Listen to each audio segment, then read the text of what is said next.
I never told my daughter what her mother had hidden inside the old French mantel clock in the back room of my shop. When she and her boyfriend began making plans around my death like it was an appointment on their calendar, I made sure a private investigator was already documenting every word. One afternoon, while I was across the street at the hardware store, my shop assistant called me, voice not quite steady. "Leland, you need to come back right now. Your daughter is in the storeroom." I had been waiting for that moment for 18 months. Everything was already in place. "I'm glad you're here.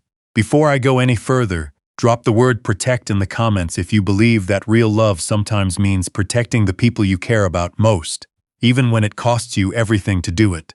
This story draws on real events, shaped for reflection. The message is what matters. There is a particular stillness that settles over a clock shop after closing time. Not silence. The mechanisms never stop. A French carriage clock ticking from behind its glass dome. The slow pendulum of a long case swinging in the back. A bracket clock, chiming the quarter hour in a register so low you feel it more than hear it.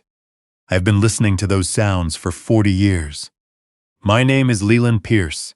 I am 64 years old, and I have spent the better part of my working life repairing antique clocks and watches in a narrow 2-story brick building on Johnson Street in Victoria, British Columbia.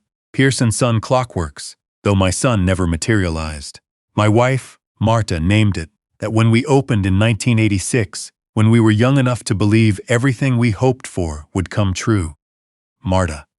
The woman I married at 23 who found this building, negotiated the lease, dragged in the first long case clock from an estate sale in Saanich and said, "Fix that and we're in business." She had vision, patience, an eye for things other people had given up on. She passed 14 years ago.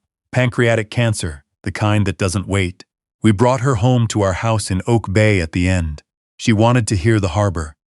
Our daughter was 19 when we lost her. She cried so hard at the funeral at Ross Bay Cemetery that she had to be held up through most of it. I stood in February rain under a Gary oak and held myself together because my daughter needed me to. I want you to know what kind of woman Marta was, because it matters to everything that follows. She started the shop. She saw worth in things other people dismissed. She used to say, "Leland, you can hear what's wrong with a clock if you listen right. Most people just hear noise. You learn to listen past the noise." In the months before she died, she spent one afternoon in the back room of the shop with her sister, doing something private. I didn't ask. Marta had always kept a quiet portion of herself that way, not hidden exactly, just her own. The night before she passed, she asked me to bring a clock from the shop. The Boule mantel clock, French, early 1800s, tortoise shell and brass inlay, the first piece we ever restored together. I carried it upstairs and set it on the dresser by the window. "Keep it somewhere safe," she said. "It's yours," I told her. She shook her head slowly. "Not anymore. It's yours now." And Leland, she reached for my hand. Her fingers were cold. "When the time comes, you'll know what to do with it." What time? She just looked at me. Her eyes were still precise, even then. She died on a Thursday morning. I was holding her hand. I kept the Boule clock in the back room of the shop for 14 years. Wounded every Sunday. Never sold it. I wasn't ready to understand what she meant by it. Not until I had no other choice. My daughter built a good life for herself through her 20s. She graduated from UVic with a business degree. Landed a solid position at a marketing firm on Wharf Street. Married a man named Alton, who worked for the Capital Regional District in infrastructure planning. Alton was steady and honest, the kind of man who arrived early and stayed until the work was done. He came by the shop on weekends sometimes, genuinely curious about how movements worked, how to identify wood age by grain. I liked him immediately. I think I loved him the way you can love someone who treats your daughter the way she deserves. For a few years I watched them build something together. A townhouse in Saanich, a rescue dog named Scout, Sunday dinners that felt easy and real. I thought Marta's old worry had been unfounded. Marta had worried about our daughter. She'd mentioned it quietly, in her last year. That particular hunger our daughter had for external markers of worth, nicer things than friends had, the anxiety of feeling like she didn't measure up. "It's not about wanting things," Marta had said once. "It's about needing them to feel like enough. And that frightens me." I told myself all young people go through phases. I was wrong. The shift started around 18 months ago. Small things at first. My daughter's Sunday visits grew irregular. When she did come in, she spent the opening 20 minutes on her phone, then steered every conversation toward the same set of questions. What did I think the building was worth now? Had I looked into commercial property values on Johnson Street? Did I have a financial planner? Had I updated my RRSP beneficiary designations? I work with precision instruments. I notice when something is running off rhythm. In September that year, she came by alone on a Wednesday afternoon. She stood with her arms crossed and asked me directly about my estate. I'm not trying to be morbid, Dad. I'm just being practical. Is your will up to date? Recent enough. And the shop, do you have a current valuation? Because property on this street right now. I know what property on this street is worth. She gave me the look people give when they think you're being unreasonable.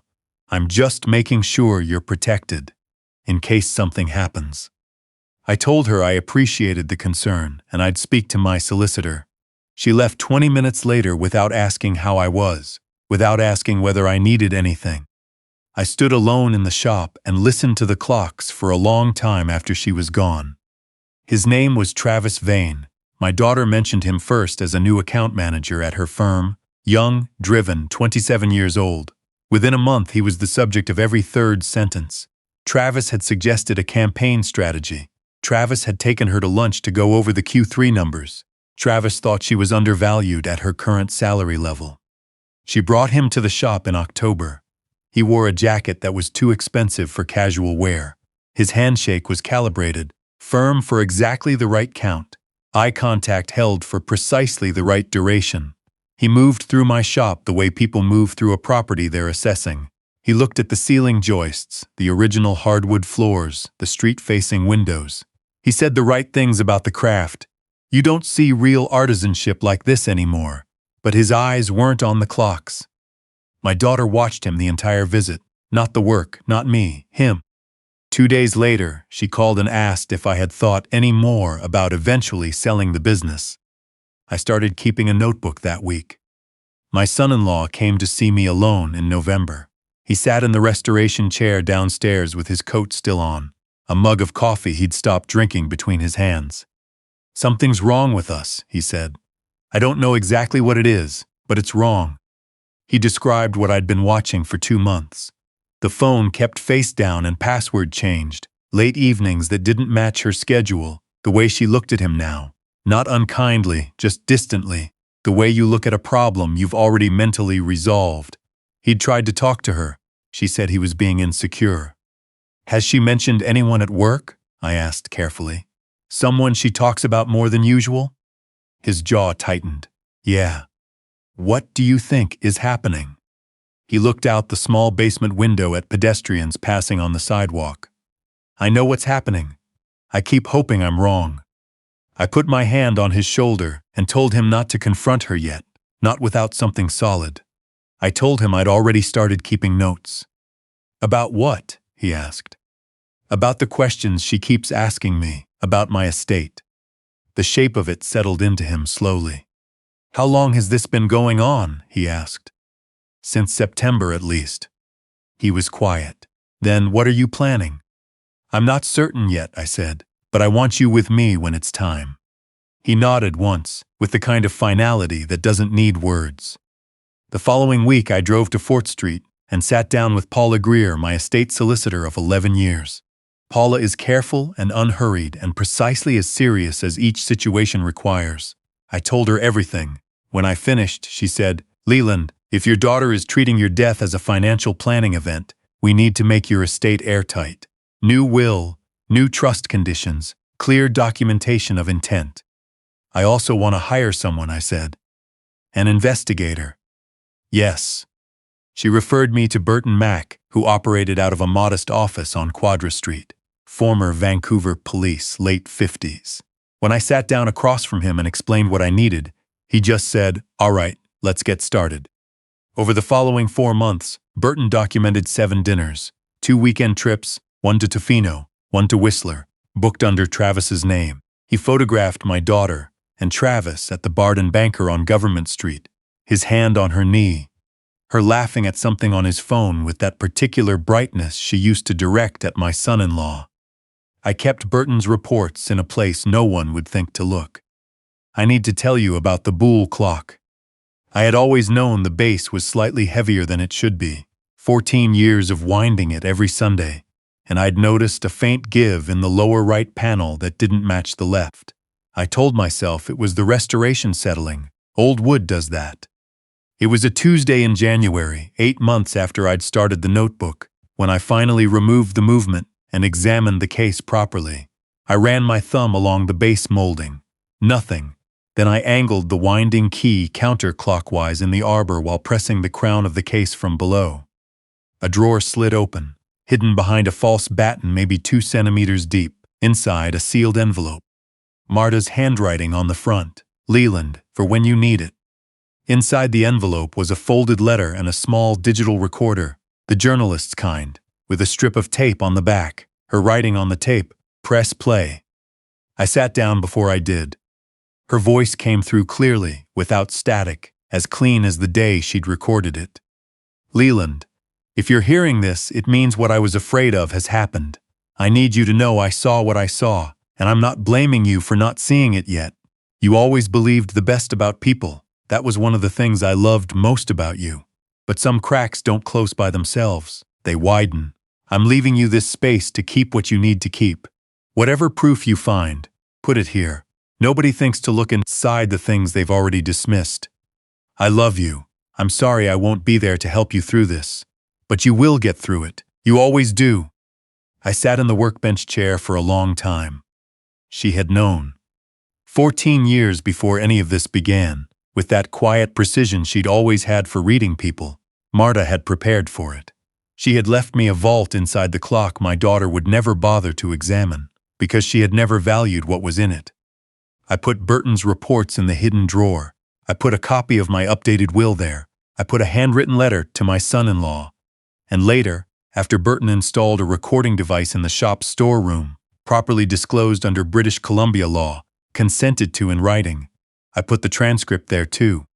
That transcript came from a Thursday in March. My daughter told May, my shop assistant, who had worked at the counter for 11 years, who had known Marta, that she needed to find some old vendor contracts in the storeroom, boxes from the late 90s. She came alone. Burton had flagged her car in the lane behind the building. I was across town at my accountant's office. May called me 20 minutes after my daughter arrived. Leland, she's not going near the boxes. She's in the filing cabinet. Let her look, I said. Later, Burton showed me the recording. She went through every drawer, moved the framed photographs, checked behind the water heater, opened the rear access panels on 2 bracket clocks waiting for service. She stood twice in front of the Boole clock on the shelf above my workbench, touched the winding key, set it down. She never pressed the crown in the arbor at the say-to time. She left after 40 minutes, told May she hadn't found what she needed. Then she waited outside for me to come back, kissed me on the cheek, told me she'd call about dinner that week. She called it dinner. I called it the right moment. The recording that changed everything came from Burton in May. My daughter had gone to Travis's apartment building near the Bay Center. Through a directional microphone aimed at the open balcony door, Burton captured 41 minutes. I have listened to the relevant section 8 times since. It has not gotten easier. Travis's voice, how much longer are we realistically talking? My daughter measured, he's 64, blood pressure's elevated, not critical. He works alone in a basement 5 days a week. He doesn't manage his health carefully. Travis, so, a couple of years, 3? My daughter, could be sooner. He had a dizzy spell last fall. He didn't tell me. May mentioned it. Travis, and when it does happen, what are we actually looking at? My daughter, the building alone is assessed at $1.4 million RSP, TF investments, and probably another $1.5 million. The house in Oak Bay is unencumbered, all told, close to $3 million. Travis, and Alton? My daughter, without a pause. Alton will sign whatever I need once I give him the story he needs to hear. He still thinks this is fixable. Right now, that's useful. A silence. Travis, You've really thought this all through. My daughter, I've been thinking about it for 2 years. I sat in my truck in the parking lot outside Burton's office for a long time. Rain was coming off the harbor the way it does in May in Victoria, sideways, persistent, soaking the basalt. Then I drove to Fort Street. I have the recording, I told Paula from the parking lot. Then we're ready, she said. Paula had already been in contact with a man named Corbin, a retired RCMP investigator she worked with in civil matters. Corbin would be at wherever I arranged the gathering, close enough to receive the evidence package and begin the formal process. Also, Burton had already run Travis Vane's background thoroughly. There was an RCMP Economic Crime Unit file from 2 years earlier, a formal complaint from a woman in Calgary alleging financial manipulation in the context of a relationship. No charges had been laid, but the file existed. Corbin knew who to contact. I called my daughter that evening.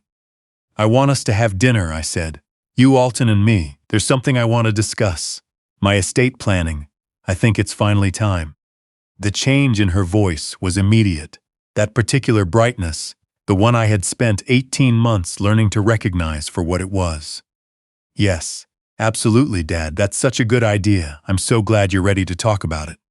She didn't ask where or when. She just said yes. I booked the private dining room at Camille's on Bastion Square. Old stone walls, good acoustics, quiet. I told Paula. I told Corbin. I sat down with my son-in-law on a Thursday afternoon in the shop and told him everything. The notebook, Burton, the recording, the hidden drawer in the Boule clock, and what Marta had left inside it. He was silent for a long time. Then he said very quietly, "She told me last week she wants to try couples therapy, that she wants to fix things." I know. He looked at the Boule clock on the shelf. She was buying time. Yes. He was quiet again. What do you need from me? Be there, I said. That's enough. The evening of the dinner I dressed carefully. Dark charcoal jacket, white shirt. I wrapped the Boule clock in a canvas cloth and placed it on the passenger seat of my truck. My daughter was already at the table when I arrived, wearing something new, deliberate and celebratory in the way people dress when they expect to be celebrating. My son-in-law sat beside her, still and correct. He met my eyes when I came in. I gave him the smallest nod. I set the canvas bag on the empty chair. We ate. My daughter steered the conversation with the practiced ease I had spent 18 months learning to read. She mentioned a colleague whose father had recently worked through his estate documents. She mentioned casually that Paula Greer had a good reputation for probate planning in BC. She asked how my blood pressure was coming along. Halfway through the main course, I said, "I brought something for you, something from your mother." She looked at the canvas bag. Her expression shifted, uncertain, not yet afraid. I unwrapped the Boule clock and set it between us. The candles caught the tortoise-shell inlay. "Mom's clock," she said very quietly. "She left it for me," I said, "with something hidden inside. I didn't find it until January." "What kind of something?" "Let me show you." I pressed the winding arbor and the crown of the case simultaneously. The hidden drawer slid open. I took out Marta's recorder and pressed play. Marta's voice filled the room. "Leland, if you're hearing this, it means what I was afraid of has happened." My daughter went very still. "I'm leaving you this space to keep what you need to keep. Whatever proof you find, put it here. Nobody thinks to look inside the things they've already dismissed." Her eyes moved between the clock and my face. What came next was Burton's recording. Her own voice, clear and calibrated, in that apartment near the Bay Center. He's 64, blood pressure's elevated. He works alone in a basement 5 days a week. The color left her face. Close to 3 million. My son-in-law's chair scraped back. He stood. He looked at his wife for a long moment, not with rage, with something quieter and more permanent. Then he picked up his jacket, walked past her without a word, and was gone. "Alton," she half rose. "Let him go," I said. She turned to me. Her composure was coming apart at its seams. "Dad, that conversation, we were venting, we weren't serious, it was just talk. I stood outside a conference room in your office 14 months ago," I said. "I heard the first version of that conversation. I hired Burton Mack the following week." She stared at me. I set the USB drive on the table between us. 18 months of documentation, PI reports, photographs, the recording, witness statements from May, a formal accounting of every question you've asked me about my finances since last September. The door opened. Corbin stepped in, plain clothes, unhurried, introducing himself by his last name only. He told my daughter he needed to speak with her and that she should consider calling her solicitor. She looked at me one final time. "You planned all of this," she said. Not quite an accusation, more like someone understanding the shape of something she should have seen coming. "Your mother planned most of it," I said. 14 years ago. I just learned to listen." I carried the Boule clock out in both hands. My son-in-law was on the stone steps outside on Bastion Square, looking at the wet cobblestones. The rain had stopped. I sat beside him. Neither of us spoke for a while.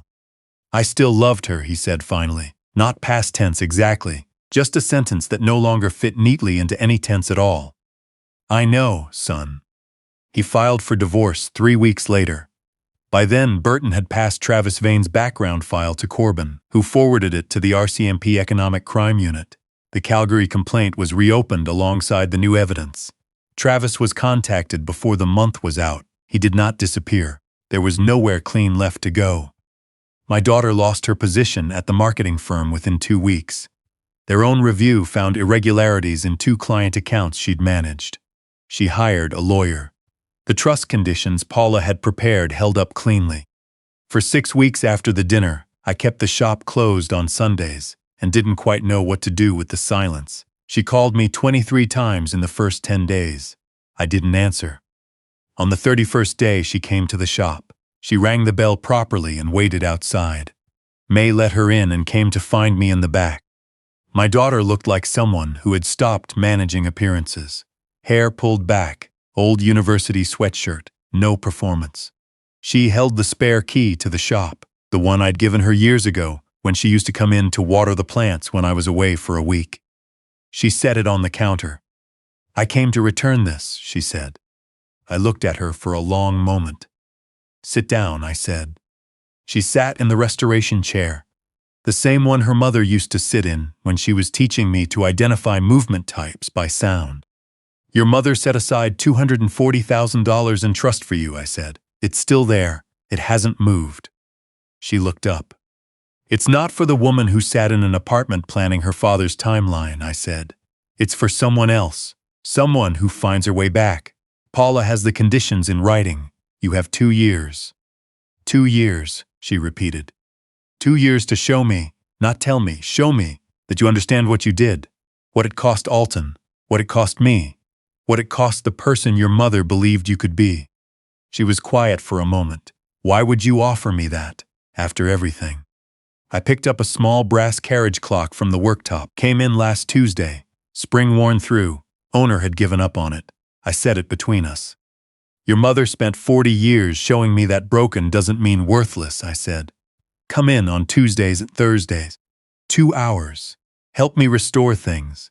Maybe while you're fixing something someone else gave up on, you'll start to figure out how to fix yourself." She didn't answer straight away. She picked up a chamois cloth from the worktop and turned it over in her hands, the way you do when you need something to do with them. "Where do I start?" she asked.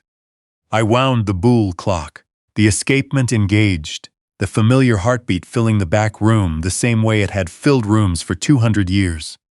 "Right here," I said, "same as everything else. My name is Leland Pierce. I am 64 years old. I repair antique clocks in a shop my wife built on Johnson Street in Victoria, British Columbia. 18 months ago I discovered that my daughter was treating my death as a financial event she was tired of waiting for. I hired a private investigator. I updated my estate documents. I hid everything that mattered inside the clocks my daughter had already dismissed as worthless.